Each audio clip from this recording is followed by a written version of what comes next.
They bring her back, and she's tied up on a ladder just to burn her alive. You know, it's like, okay, you're like, oh, hey, Sybil's actually alive. And then they just kill her. And it's not even like burning thanks for alive, that. as in throw her into the fire. It's like, no. We're going to take her time. It's like, no, put her just over the fire so you see the skin melting. Yeah, exactly. Like slow cooker, 60 minutes. It's like, wow, you assholes.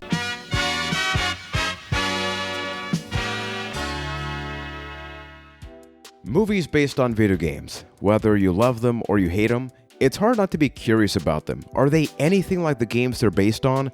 Last week we talked about Silent Hill 2 for the PS2, arguably one of the greatest video games of all time. Its world, characters, and the environments are so unique and memorable that logically some production company said, you know what, we can make a little bit of money on this. So that's why in 2006, they made the first Silent Hill movie. Is the movie anything like any of the Silent Hill games? Let's talk about that on another exciting episode of A Cast to the Past with a brand new episode each and every Sunday where talk about a contrast. Last week, one of the top 100 video games of all time. This week, maybe one of the top 100 worst movies of all time. I could be exaggerating, but we will be talking about that with yours truly, Juan Velas from Puerto Rico. Joining me from Boston, Massachusetts, we have our resident Silent Hill expert, Ryan McNulty. Now, Ryan, this is not your first time watching this movie, which I apologize you having to go through this twice now, but how scared were you? He chose it. Yeah, no, I mean, you don't have to apologize. I was going to say I apologize because it had been a while since I'd seen the movie. I forgot how bad it was. So, guys, I'm sorry. How scared were you going into this, like after playing the game for review, knowing that this was going to be the back-to-back?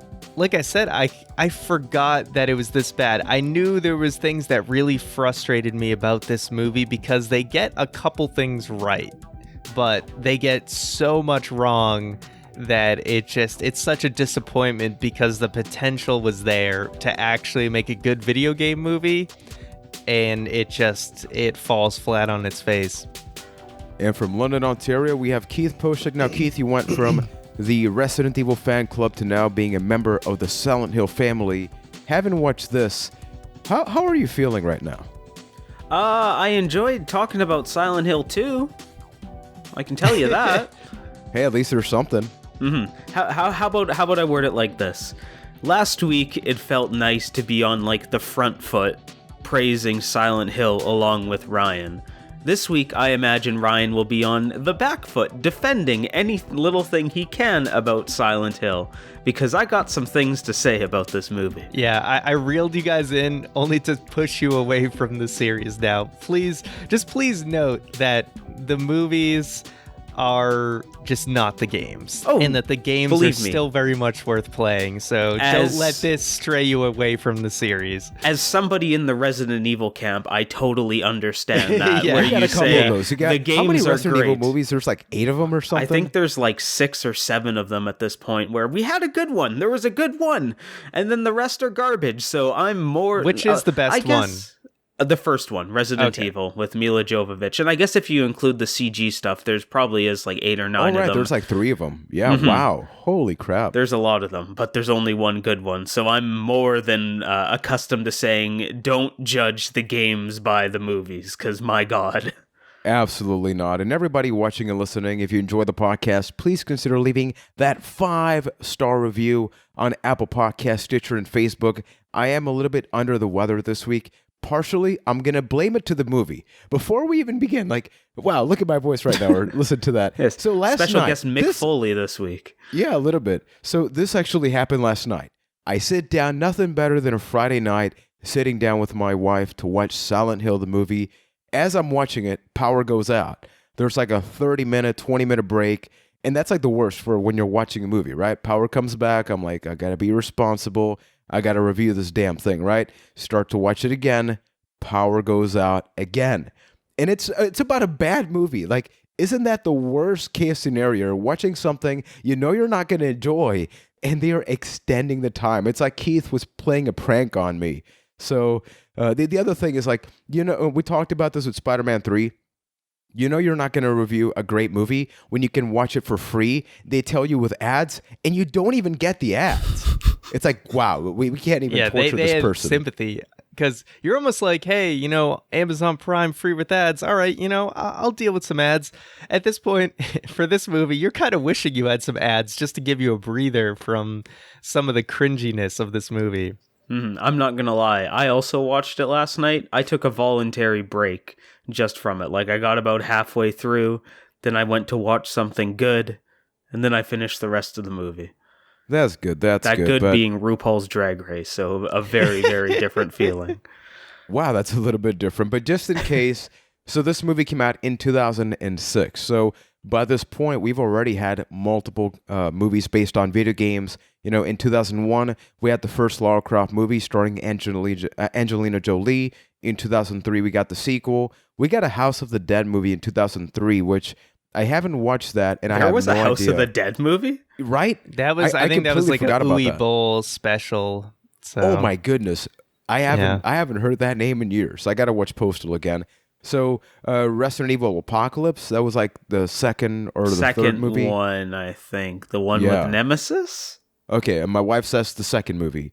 And then in 2005, we got Doom, starring Dwayne The Rock Johnson, which that's like a debatable movie. I think people go back and forth. And we do have a review of the most infamous movie based on video games, Super Mario Brothers. So if you haven't, I highly recommend you go back into the archives. But Ryan, as our Silent Hill fanatic, can you give us your overall impressions about the movie? And we are definitely going to get into the differences and what is still similar about the movie, but just give me the overall impression. My overall impression is that this movie is a huge disappointment. They definitely do a decent job with the visuals, and that's the one thing I'd say I appreciate about this movie is that it does take its time to show off the visuals of Silent Hill, and at times that actually is pretty cool to see. Other than that, they completely just botched the entire story of this game and added a bunch of unnecessary cliche things to just make it like less unique and uninteresting. I mean, the whole witch hunt thing is just totally basic and bland and stupid. And I think that just completely just ruins this movie.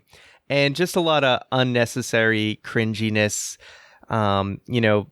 Just like the beginning of the movie with the little girl being like, Silent Hill, Silent Hill. It's so bad. And they didn't need to do that. If they started where the story of the game started, you can just cut all that BS out of the beginning. Also, Sean Bean is completely irrelevant in this movie. Right? So yeah, it's bad. And they should have followed the games, which could be said about many of these video game movies we listed off, because I feel like at this point in time, writers just have no respect for video game source material. You can see, hey, look at the Harry Potter movies, right? They're pretty damn faithful to the source material, and most of those movies are pretty damn good. But I just feel like video game movies, like Hollywood, just has no respect for the stories of a lot of these games, and that's why we haven't had any good video game movie except for arguably, not even arguably, except for the Pokemon movie that just came out, Detective Pikachu. But that's kind of like, it's not really following, it is following a game actually, the Detective Pikachu game. That's like the only good video game movie out there, I think. So, yeah, maybe we'll get some more respect for source material, because that's where this movie falls apart for me. And Keith, in your case, obviously your only experience with Silent Hill has been the second one. But that being this is said, based I know off the first game. I won't. Yeah, So- just to be clear, Is it based off the first game, or would you say it's inspired by the first game? it's definitely, like, I would say it's about 30% of the story of the first game. So it definitely, there's a lot of things in it. There's a decent amount of material that it is very much based on the first game. Okay, because from only having Silent Hill 2 as a reference point, this game was kind of a failure in both camps it was trying to go for, in my opinion. Like, to me, it was a failure to really incorporate the Silent Hill-ness of it, and it was a failure to be a horror movie as well. It felt like one of those like typical bad movies that you see that like, oh, we're kind of referencing the things that you know from Silent Hill, like here's the vomit monster and here's the pyramid head and here's the alternate town, but at the same time it was also a bad horror movie. It did the thing that I hate the most in horror movies, and that's lean on religion, where if you can't wrap your story up, blame it on God. So many horror movies do that, and I hate it every single time. So to me, this was just a failure on all accounts, Silent Hill. Yeah, for me, it felt like an empty movie where when you look at it physically, visually, and even the sound, it's a great Silent Hill movie. Like when you look at it, it's like Pyramid Head looks like Pyramid Head. The enemies look like the way they're supposed to. But everything behind that is empty. Like throughout the whole film, I'm like, I even told my wife at one point, like, hey, like this kind of looks like what Silent Hill maybe would be, but there's something missing. And that's what you mentioned, Keith. I think they brought in a lot of like horror movie tropes from Hollywood, and that completely took the element because I remember going back to our review of Silent Hill 2, what we loved about that is that the characters were human beings. Like you were trying to figure out like what happened to you because you're just a dude, you're just a woman, right? But in here, everybody was like, oh, here's like this weird girl, here's this weird woman who lost her daughter. It's like it's so visually obvious that curiosity that I loved about Silent Hill 2, and maybe that's the same for other ones, I didn't have. So it was this empty case of, well, you're throwing the greatest hits. I mean, even the soundtrack, with the exception of, I believe, the one song, like Rain of Fire, like Johnny Cash, I believe every other song, based on the information, is literally ripped from the game. So it's like, here's an example of, you know, you talk about Super Mario Brothers, where they stripped almost everything away from it. Here, they tripled down on it, but everything behind that, the purpose, to me, just felt empty. And you have this shallow of a film that as you're watching, it's like, so what am I really caring about? You know, I would like you to start, Ryan, with the basic plot. Just from a movie sense, like let's forget about the fact that there are video games. What is the plot that leads us to Silent Hill? Okay, so what's going on is Sean Bean and what I don't know Rose is the actress's name, but we'll just say Sean Bean and Rose. Yeah, because I'm not going to call him Christopher. I can't help but just call him Sean Bean. It's Sean Bean or Ed Stark. Those are the only acceptable answers. So their daughter's acting weird. She keeps going like, Silent Hill, Silent Hill. So they're like, oh, the only logical thing is to take her to Silent Hill. Well, at least the mother wants to. So she kind of does it behind Sean Bean's back. And they're driving there, and you find out this town had like a coal mine fire or whatever, so it's like uninhabitable. And that's actually based off of a real town called like Centralia, Pennsylvania, where there actually is an underground mine fire. This is all movie stuff. That's not the case in the game. But anyway, so she takes her there. She sees a ghosty ghost of a little girl and like swerves her car and gets into an accident, and her daughter's now missing, and she's traversing through Silent Hill to find her daughter. Ends up coming across a spooky cult people, and they do all these witch burning things, and they try to burn the girl, and then the mother finds out the truth and sees the girl from years ago that was burned but not dead, and then brings her into the church, and then you get some barbed wire fun time, and then the movie ends with the mother and the little girl going into their house, but they're still in the fog and they can't find Sean Bean, who's in the light world. And yeah, and notice I didn't talk too much about what Sean Bean did because he basically does nothing. So there you go. And Ryan, movie in a literally, nutshell. The fact that you talked about the entire movie right now, and you're wondering like, so where's the plot twist? Like, so where's the thing? It's like this movie managed to piss me off in the first 10 minutes. So here's Christopher, so the dad, telling her, hey, you know what you should not do? Take our daughter to Silent Hill. Mom goes like, I'm still gonna take her. She's on the way to Silent Hill. Everybody says, you know what you should not do? Take your daughter to Silent Hill. I'm still gonna take her. Cop stops her for speeding. She's like, you know what? I love my sick daughter, so I'm just gonna speed because let's because break why the not? law and then get mad at the fact I broke the law. Exactly. Then, oh my goodness, my daughter's gone because like I crashed and passed out. Oh, maybe taking my daughter to Silent Hill was a bad idea. No shit. I never have I been so pissed off because usually this happens like midway through the film, right? Because you're exploring, you're like, oh my goodness, I don't know what's happening here. But this was in the first 10 minutes. The character openly regrets the fact that she took her daughter to Silent Hill. The movie has yet to begin, yet the main character of the movie, is regretting her decision. So how am I supposed to feel? She is a neglected mother that doesn't care about her daughter. She's completely blinded by all of this, right? And then the rest of the film, it's like you're in this world that you just said right off the bat, you didn't want that. You know, you talk about Crystal Lake, you talk about any other horror movie, like they spend a good time in the location before they go, oh my goodness, I regretted it. And the fact that they did it at the very beginning of the movie just made no sense to me whatsoever. What about you guys? Yeah, I totally agree. It's just taking a typical horror movie trope of really like trying to build up a character as a good person in a bad situation and just falling flat on it, where within those first 10 minutes, this is established as a bad person in a bad situation. You're not supposed to, like, there's no way that you can feel bad for her.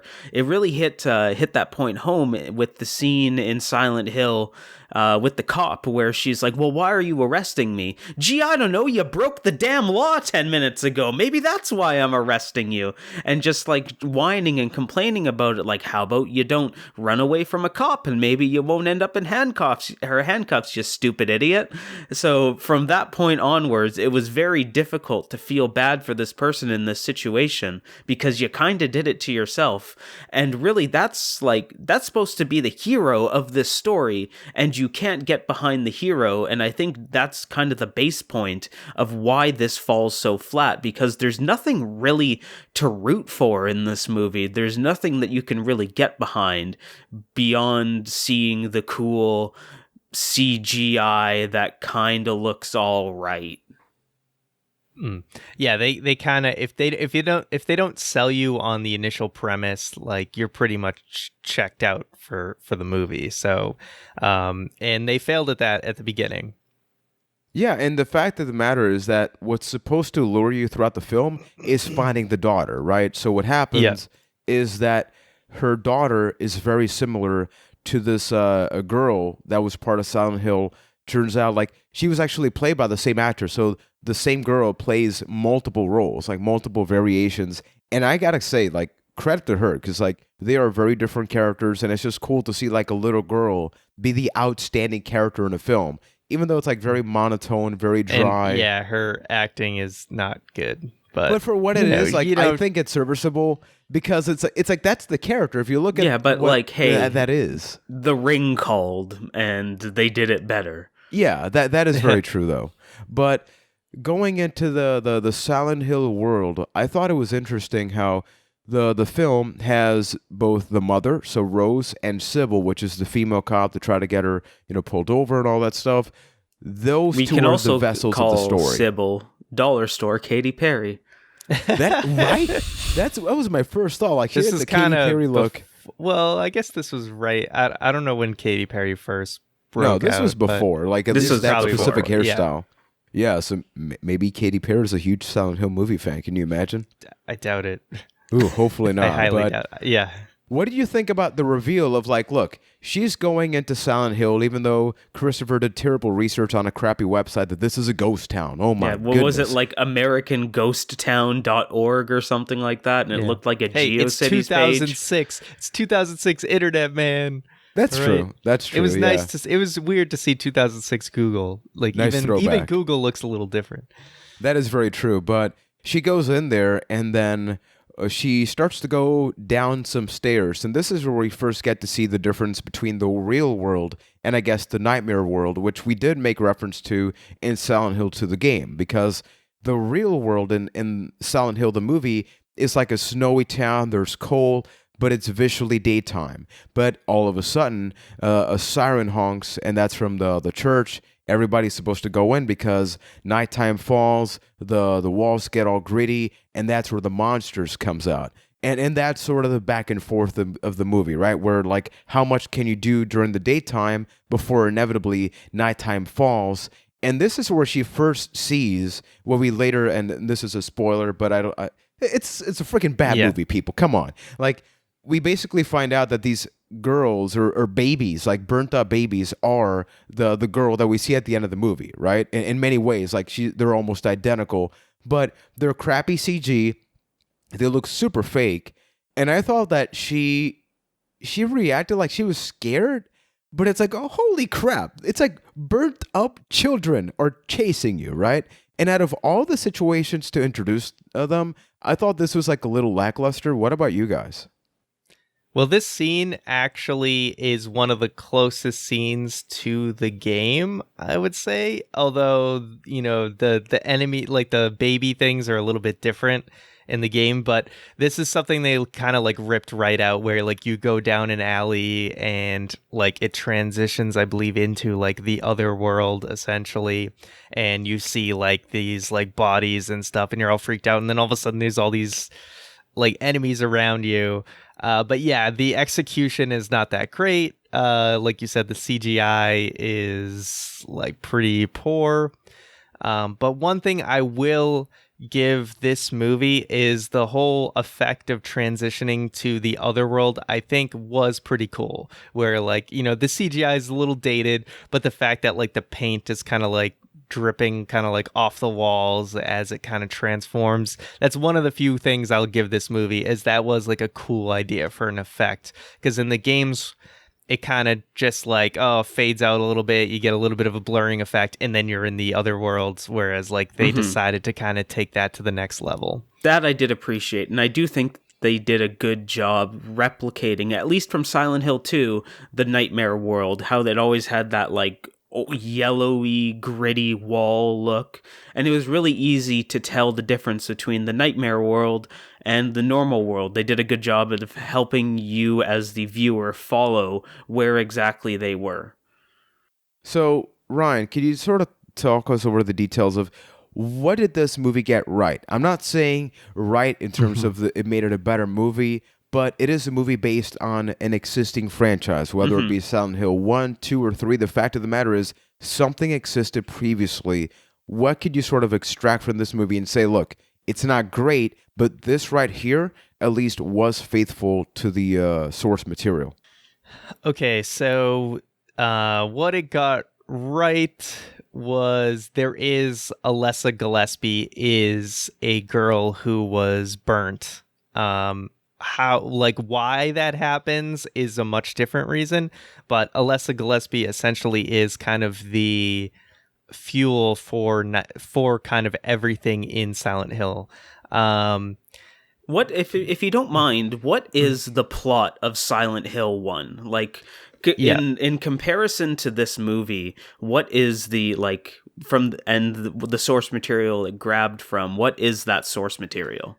Okay, so in Silent Hill 1, to quickly explain the plot, it's a male, it's like the father, Harry Mason, is taking his daughter, Cheryl, so they renamed her to Sharon for whatever reason. They're just going on vacation to Silent Hill. Like, Cheryl always wanted to go there. There's nothing about it being a spooky town. The game just starts with them going on vacation. They do see the same kind of ghost and like you know, crash the car and end up in the town. So they're not realizing what a spooky town it is. So right away, Harry Mason's a better father than Rose is a mother. And there is the cop, Sybil Bennett, who also ends up in Silent Hill as well. And basically, you are trying to find your daughter. And eventually you run into Dahlia Gillespie, who we'll also talk about in the movie. But basically in Silent Hill 1, Dahlia Gillespie is actually a bad character. And she is the leader of a cult that is trying to resurrect their god. And essentially they are torturing their daughter, Alessa Gillespie, by like they burnt her nearly to death, and are basically using her as fuel to resurrect their god, essentially. And her pain is basically used as like power, but she is able, like, with that pain, I guess, just like somehow within Silent Hill that like gives her power, and Silent Hill is transformed into basically this little girl's nightmare. And so all the enemies and stuff are representative of Alessa Gillespie's kind of like pain and nightmarish suffering, and all the enemies you fight are based on like things in her childhood and everything. So That sounds a lot more interesting than this movie. It is, but it's close-ish. I see where the plot points came from, at least. But like I said, they kind of turned it into a more generic, like, she's a witch. So yeah, they get a few beats right. They randomly, like, they make this, in the movie, they make this new character, Christabella, with her whole, like, church and everything, when, like, my guess is they just thought it was too cruel to have, like, a mother burning her own daughter, so they created a new character and made Dahlia, like, more of a sympathetic, using quotation marks, character. It's the generic horror movie, think it's a bad guy, actually a good guy. So that's where I said they kind of get like 30% of the plot right. Some of the characters are there still. There is the whole Alessa Gillespie thing. The visuals are pretty good. And the music, even though most of it's probably from Silent Hill 2, the music is still good for like the atmosphere. So that's about what they get in terms of like the plot. So Keith, in your case, you and I have really only played the second one. That being said, it's still Silent Hill. Like, I know you, like me, I've gone down the rabbit hole of just like checking out YouTube videos after we reviewed the second one, because there's so much lore, and I continue to be fascinated by Silent Hill. Just generally speaking, is there anything that you saw here and went like, oh wow, like this totally is that, or somewhat like it? Now that I know the plot of Silent Hill 1, it makes me a little more interested, because at the beginning of the movie, I will say I didn't mind the story. Where they were going, as far as like unraveling the mystery of Silent Hill, I thought that was actually pretty cool. It's once they threw in religion, that's when they kind of lost me. But taking that story that they crafted here, and then hearing what they did right in the video game, it makes me more interested from that respect. And the movie is what it is, I guess. Yeah. So I'll say this, if we want to talk about like what is the most un-Silent Hill thing about this movie, I would say the thing that annoyed me the most, and it might be like a little thing to more people, but the fact that there's too many damn people. There's way too many damn people. Like, what I love about the Silent Hill games is it's very much a completely abandoned town, and there's like a few people you come across along the way. And you guys experienced that in Silent Hill 2. There's only like 5 or 6 characters in the entire thing, and it's very rare you come across them even then. In Silent Hill 1's very much like that as well. There's only a handful of characters along the way, and it's mostly a very empty town.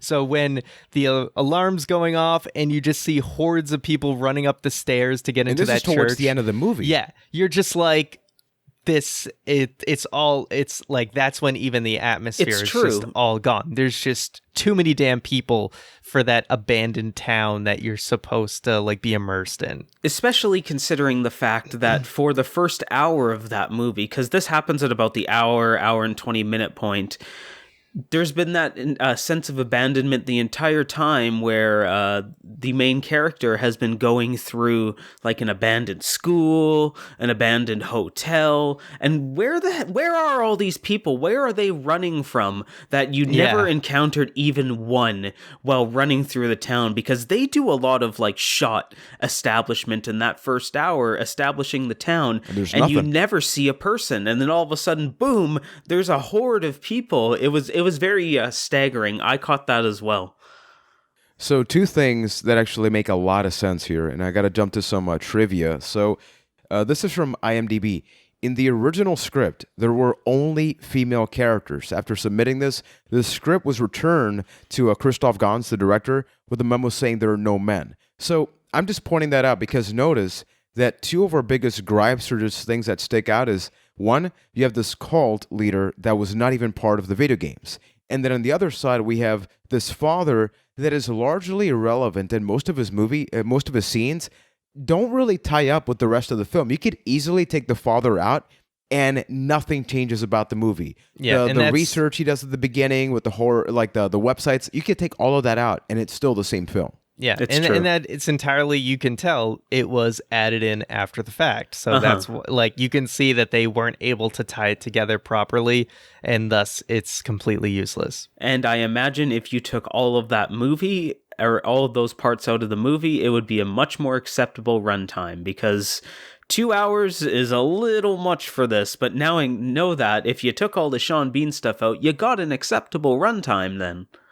Yeah, that is true. But talking about another thing that maybe the execution was not the best, but I mean, they look like Silent Hill characters.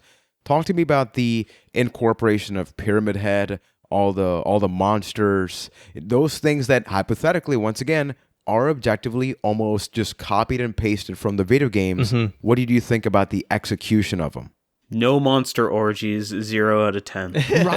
Right? It was complete fan service. It was done. You know, if you watch the Silent Hill 2 episode, we get into why Pyramid Head is in Silent Hill 2, and that he's a manifestation for a specific character. So he makes no sense in any other context in Silent Hill. And same with the weird straitjacket enemy dudes, lying figures, I think is their actual name. They are very much a specific to Silent Hill 2 story. It definitely seems like people love Pyramid Head and they just wanted to put him in a movie, and he looks cool. I'll give you that. They like made his pyramid head thing like sharper and everything. Bro. And yeah, he's looking real Jack, baby. And the best thing he does is, because there's that Anna character who's like in the cult, and she's very like, she's probably the worst actor in the movie. Yeah. She's awful. And it was actually nice to see Pyramid Head just rip her skin off and throw it against the door. Okay, everybody over the watching top and listening, gory. When Ryan says rip the skin off, like, he literally means like he takes her clothes off. Like imagine so she's naked. a bag of chips and then just opens that bag of chips. Yeah, literally. That was another thing that's like, you know, Silent Hill isn't necessarily a overly gory series. It definitely has a lot of blood in places and stuff, but it's not like trying to be torture porn like a movie like Saw or Hostel or anything like that. So they definitely went well beyond what the games normally did in terms of gore. And yeah, but anyway, a lot of those enemies were complete fan service, just because they wanted to put them in. Minus Pyramid Head, I do disagree with that a little bit. Like, Pyramid Head is 100% fan service. Like, hey, they like him in the game, and he's there. But every other enemy kind of fit within the rules of Silent Hill, in my opinion, because, so, judging by Silent Hill 2, I'm assuming it's the same in the rest of them. The nightmare creatures are manifestations of the person whose nightmare this is. Well, not necessarily. That's actually only the case for Silent Hill 2. Well, in that case, never mind then. Because, like, I was trying to think of all of the different creatures and compare them to, it's Alessa is the one that was, like, burned alive, basically, right? And I'm not 100% sure on this, but in Silent Hill 1, my guess is because of the amount of pain that Alessa is in, like I said, I know in Silent Hill 1, everything in Silent Hill 1 is Alessa's like subconscious, basically. It's her nightmare. And it's the same in this movie? Yeah, not really, because they don't really get into that. So my guess is, like, lore-wise for Silent Hill, because Alessa's going through such pain compared to anyone else, that her power, it's so powerful that it takes over the entire town, and it is like all of her nightmare, basically. Because the creatures related directly to her, like the burning children, the nurses, even though the nurses were fan service, it made sense. I'll put it this way. There are nurses in Silent Hill 1, and they're not as sexualized because it's Alessa's nightmare. So, they basically, there are nurses in Silent Hill 1, but in the movie, people like the Silent Hill 2 nurses, so they put the Silent Hill 2 nurses in there. Okay. Yeah, that So made very little sense That to me. I understand. Yeah. But it's like, those are minor. The big one's Pyramid Head. I'm like, free pass on the other And ones, why whatever. did he have bugs? Is that a thing? No. They just were like, Okay. hey, let's do bugs. And then there's actually a game that came out later, Silent Hill Homecoming, on like PS3 era. Yeah, I and know they that. basically put all the movie stuff in there. So a lot of people hate Silent Hill Homecoming. They're Oh, like, wow. betrayal, you're following the movie. But that was not done by the original team that made the first series. So there's one scene in particular that has a lot of things going on. So you see the mom, Rose, she's trying to find her daughter, right? So much like us when we played Silent Hill 2, you're going through a lot of corridors, you're going through a lot of buildings. There's even a reference of when they make a transition from one building to another, and that's straight up lifted from Silent Hill 2. So that's like Yeah. weird. It's the story and all that stuff from the first one, but really they incorporated a ton of stuff that I know I played. But Yeah. at one point, she goes into a bathroom because she thinks her daughter went there. So she opens a door and sees this chained up man, or what used to be a man. He's asleep, or he's like frozen. She grabs something out of his mouth. And in that process, there are some enemies, some human characters. And then, like, I'm just going to go over all the details and then you sort of fill in because I got no idea what's going on here. They're trying to break this door down, which she actually has a bunch of keys, which, this is inaccurate because, like, how does she have so many damn keys? In the game, it takes me 30 minutes to find one stupid key, but she's got all of I them. thought she got it from the janitor guy, wasn't it? Yeah, but maybe? still, they gave her all the keys. She's got an entire Janitor's keychain. got a lot of keys, bro. Yeah, but that's not like the video games, man. Yeah, you get It's not as one easy. key and then Yeah, one door. right? Yeah. And then you got to solve a puzzle piece. But in that process, just as it seems like she's about to be messed up by these evil men, the siren comes off, and that causes them to run away. And this is when she really sees the effects, and we get to see a bunch of bugs and all that stuff. What I would love for you to explain is, who are these men? Are they in any way part of the Silent Hill universe, or were they just added as an additional thing for the movie? Yeah, so that was completely added in. Again, like I said, there's very few people in the Silent Hill games. You just get a handful of characters. So they just added that in because they were like, oh, we're going to take this real life coal mine fire thing and add it in. Because in the games, it's actually snow that's coming down. It's not ash. That was a movie invention. So I guess they decided, because they were going with the coal mine thing, that they're going to have these coal miner outfits that the cult guys wear, because you see them putting it on later. And they have the canary thing because they wanted to do this canary in the coal mine thing, yeah. that the birds can detect when the other world is going to happen. So they are like, oh man, the canary went off, we got to get the hell out of here. So yeah, they're completely another movie invention. Keith, what did you think about them? Because we get to see them here, but then later in the movie, they do have a more prominent role. Like, it's not about them, but when we see the cult leader, at one point, Rose, she figures out, and I love this, like, they do incorporate maps into the movie. It's very obvious. Like, you can tell it's like, hey, maps are a thing in the game, but I at least appreciate the fact that... I did. Yeah, same that thing. was fun. Trying to memorize the map and seeing all the different corridors and them going through it. I appreciated that. But when the miners became disciples, that's when I kind of lost it, because I made the connection. It was mining town. Okay, there's going to be some crazy evil miners. Maybe they're demons. We're not sure at that point. But once it turned into they're just cult members that are going out and scavenging the town, that's when I lost it, because it all comes back to that religion thing. This movie had completely lost me the second that the cult leader showed up. Yeah, that's when it really, really falls apart. Not that it started out great to begin with, because I think the beginning is particularly bad too. Like I said, there is a cult in the games, but it's not the same as like a Christian witch burning To religion me, thing. The biggest thing that stood out, the difference between the two, is that they're trying to resurrect their god. This cult is doing it for God, the established God that we as human beings no. I don't know what other word to use there besides no. So now you're taking it and kind of taking it out of the Silent Hill mythos and putting it towards human being mythos, and that's where it all falls apart. Yeah, so there's a couple things I'll give this movie. There's like teeny bits of Silent Hill-ness where, you know, when she has to reach into that body's mouth and get something and then nothing happens, that was very Silent Hill to me, where you're expecting something but then don't get it.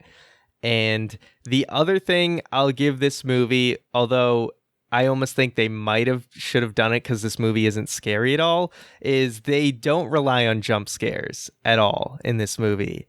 But then again, it's supposed to be a horror movie, but it's really not scary at all. It's more of a psychological horror movie. Yeah, but I don't feel like they accomplished. Yeah, I don't feel like they accomplished that either. So I feel like you're just kind of like, off a lot this of boxes. is a movie. Yeah, like they checked off the visual boxes. Like you look at Pyramid Head and it's like, oh my goodness, he's gonna scare you. You know, there's that one scene where Rose is with Sybil, right? And he starts just cutting through the door, which, holy crap, I mean, that sword thing is sharp as hell, breaks it off like nothing, but then the siren comes on.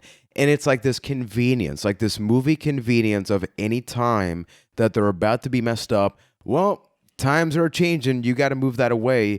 And you guys talk about the fact when the movie went off the rails, I do feel like that last part of it, from the moment that they found out that there was a church that they could go to, it's at that same time that you see hundreds of people show up from seemingly out of nowhere, and then Pyramid Head literally shows up. Like, he physically spawns in the area. He vanishes, or like he comes out of thin air.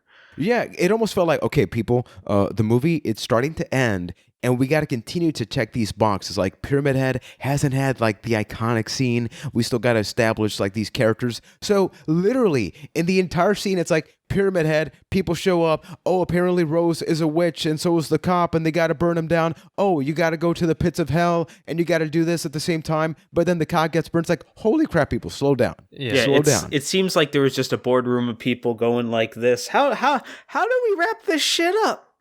I don't know. There's Pyramid Head. It's a cult. There's burning. Get the barbed wire out, and then we'll send it home. Yeah, that barbed wire scene was so absurd. But I do want to talk about just the ridiculous pointlessness of Sybil gets beaten down right as Rose is going down the elevator to meet with Alessa. And film language tells you she's dead. They just beat her down with pipes and everything. We must speak a different language. I knew she wasn't dead. Oh, really? It seemed heavily implied based on just, you know, how they portrayed it that she was dead. Her health bar was not all the way down the line. They bring her back, and she's tied up on a ladder just to burn her alive. You know, it's like, okay, you're like, oh, hey, Sybil's actually alive. And then they just kill her. And it's like, not even like well, burning alive as in throw her into the fire. It's like, no. We're going to take her time. It's like, no, put her just over the fire so you see the skin melting. Yeah, exactly. Like slow cooker, 60 minutes. It's like, wow, you assholes. It's like, preheat to 350. Mm-hmm. Right, they pour a little bit of salt. Like, they just needed to get her. Like, the contract said like 5 more minutes of screen time. So it's like, well, people, just slow burn, slow, steady wins the race. Literally somebody went into After Effects and was like, well, we got this burning effect. How do we use it? So how did you guys feel about the fact that the real story as the movie progresses, it's like Christopher as a dad in the quote-unquote real world is trying to find out just what the hell happened with Silent Hill. How come we went there and we don't see anything yet? Clearly, I keep feeling my wife is in here. He breaks into a place because there's no security, because why not? And then he finds out, like, hey, something's happened in that town simultaneously. His wife finds out that her daughter, who was adopted, apparently does have direct ties to Silent Hill. And in many ways, it's like one-to-one with, I forget the character, Dahlia's daughter? Yeah. Right? Alessa is her name. Alessa. Exactly. Yeah. So it's almost like she wasn't supposed to come back to Silent Hill. And by her coming back, all of these events happen. So there is some sense of consequence because you went back to Silent Hill, which didn't make sense in the first place, and that's the problem that I had. But then the movie takes this weird turn, and I don't think I've seen this in a movie in some time, where, okay, so Alessa's not bad, but she is bad in that she comes back, kills everybody else but her mother, and that's supposed to make us feel good, even though Rose and her daughter just witnessed this massacre happening, and then everything at the end is okay, quote unquote, as you mentioned, Ryan. The movie does end with the fact that they go back home. So you're thinking this is all okay. It's like, no, you're still kind of like in the nightmare world / like Silent Hill, The fog foggy world. Yeah, the fog world. So like, how was I supposed to feel? What It's did we stupid. get? It was completely stupid. That's, again, a movie thing only. And it doesn't help the fact that in the sequel, right, the mother's out of the picture, and Sean Bean and the daughter, like the daughter's grown up in the next movie, because there is a second movie. And it is even worse, if you can imagine. It is even worse. I can't. Dude. Yeah. Hey, I'm not saying, maybe down the line, maybe, but I don't wouldn't do this, recommend it. Ryan, don't. But hey, don't we get raise two the Game of Thrones curiosity. characters, right? We got Sean Bean in that one. You get Sean Bean and Jon Snow, Kit Harington in the second movie. Yeah, believe it or not. So yeah, in this sequel movie, it's just the daughter with Sean Bean. I have no idea how she got out of the fog world. I don't know if they explain it. I can't remember. But so the ending's pointless anyway. So there you go. It's stupid. Well, it's just a way to be like, oh, he's, they're back, but they're not really back. So regardless, what did you guys think about the fact that they go back home? In the entire ride, you can tell something's off, right? Because like all the fog that was in Silent Hills everywhere and else. abandoned looking. Let's remove ourselves from the video games. We're still at the end of the day watching a movie. It's hard. It's hard, Juan. I try. I know, try. man. I am grasping at straws literally to bring some kind of positivity. What did you think? Like, put it this way. It's like most movies, people remember the end, right? It can be an awesome movie, but if the end is bull crap, that is what you see on social media. With this, it's like it's not even an ending, because it's like, what happens, right? There are more questions than we already had at the beginning of the movie. What did you guys think about that? Yeah, that sums it up well, where I was just sitting there at the end of the movie thinking to myself, like, okay, nothing solved here. There's just a lot of dead people. And that's it. Yeah, I think they thought it would be more of like they're not out of, Silent Hill, but it's just very flat. It just feels very flat. You're just like, okay. Silent Hill question. In any of the games, is it shown somebody leaving Silent Hill? Or is that like a video game thing that they pulled? Like, does anybody actually get out of Fogland? Yes, yeah. Okay. You do. Yeah, for sure. Then I have nothing.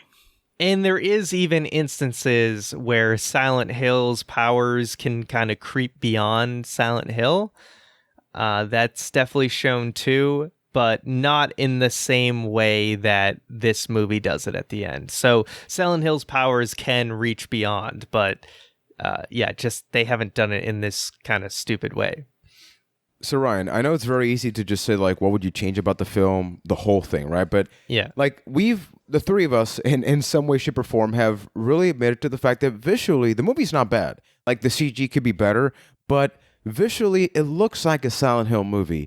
If there was one thing that you could change, just like a tiny thing, whether it be the cult leader, whether it be Dahlia as a character, you mentioned some of the switches. What's just one thing that if they just altered that a little bit, we would have gotten a much better film as a result?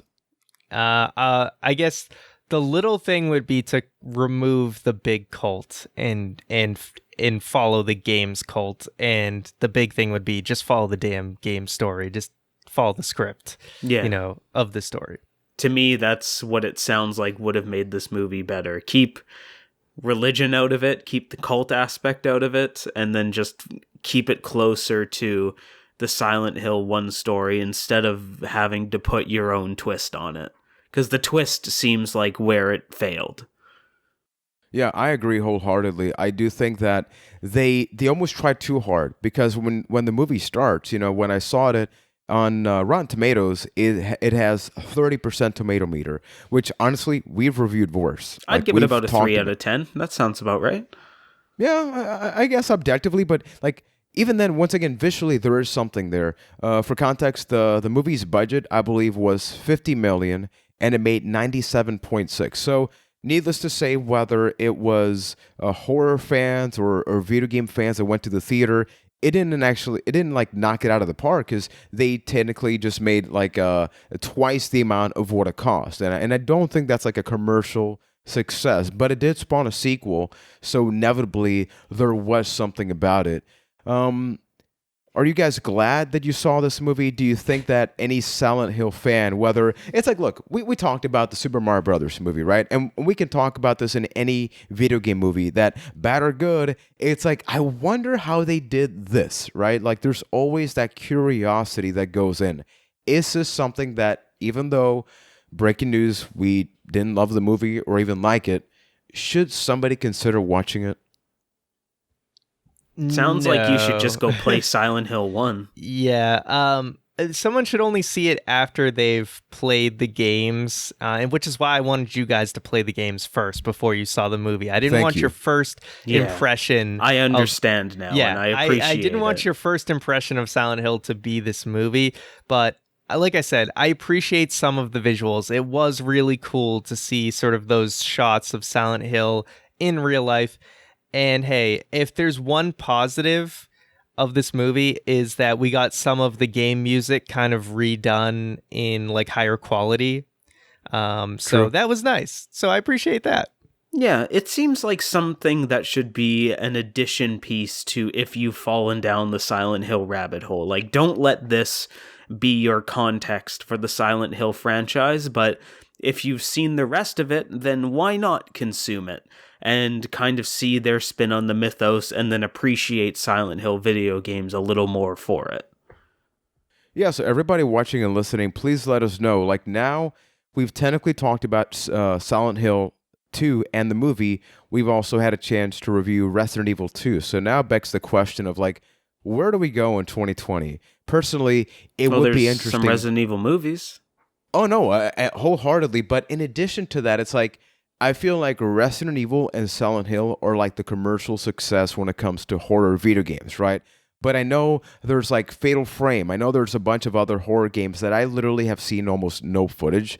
And I'm just curious, because maybe some of these games were directly inspired by movies or vice versa. So people, don't be afraid to reach out to us on social media, A Cast of the Past on Instagram, Facebook, and Twitter. You can send us an email to acastofthepast@gmail.com. We have the Discord. But before we ride off into the sunset, I saw this interesting fact about the movie that was just mind-blowing. Ryan, we have two interesting facts. So read the first one quickly, just because that's like a tidbit. But the second one, after talking about the movie, it seems surprising that the director went to such great lengths to get this as the end result. All right, so the first quick fact was the strange stumbling movements of the dark nurses when they first come alive was created by filming them walking backwards and then running the film in reverse. Interesting. That's kind of cool. Yeah. And I thought that scene was probably one of the better moments, I think, in the movie, where she has to sneak past all the nurses. It felt the most Silent Hill, especially knowing like that what you mentioned in the Silent Hill 2 episode, that if you turn the flashlight off, it's harder for them to find you. So they felt like they directly ripped that from the game. Yeah, that was actually a nice little moment. The second fact here, it took director Christopher Gans 5 years to obtain the rights to make the film. He was given the rights after he sent Konami a video of an interview describing how much Silent Hill meant to him. Along with the interview, he sent scenes that he filmed on his own dollar cut-up and overlaid music from the games. So this is a case of like we're wrestling fans, right? And in the wrestling world, wrestlers always complain about the fact that fans always have the solution to a problem. Oh, this is a bad show. Here's how I would do it differently.